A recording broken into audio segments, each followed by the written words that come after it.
and this is everything I ate in Berlin.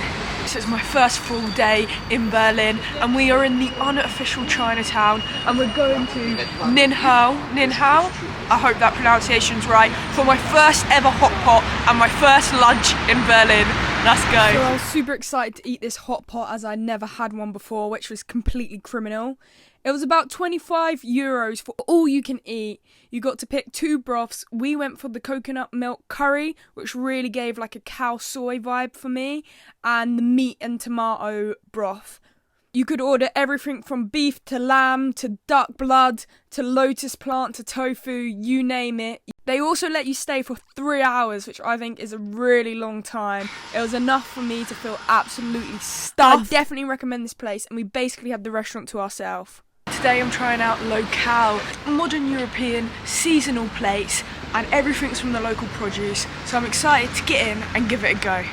So this place blew me away. We went for the bread to start. This was okay. It was a nice change with the sauerkraut instead of butter. Then the potato starter. This banged. It was delicious, creamy. We also shared a pork starter main. This was a big highlight. That pork belly was like butter. It melted in my mouth.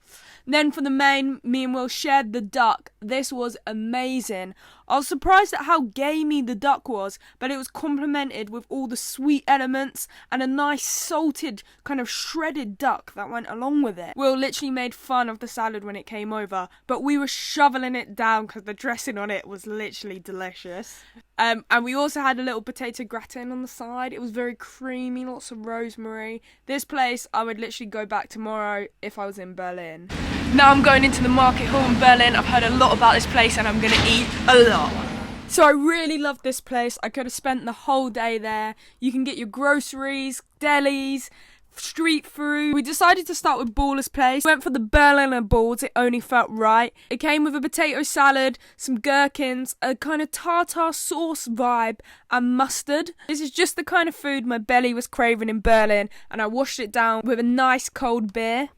Then my eyes caught onto these ginormous oysters. They were wild Dutch farmed, and it is definitely the biggest oyster I've ever eaten. We had it with just a bit of Tabasco and pickled onion on top, and it was a burst of freshness. Lastly, I was feeling something sweet, so we stopped off for a homemade salted toffee crepe, which was, of course, delish.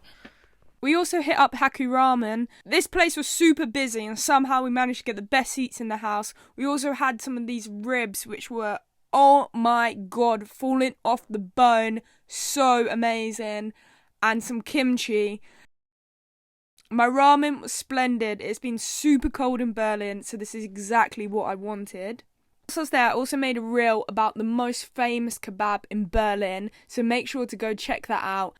And also famous, I tried out their Burgermeister, so you can check out those on my Instagram.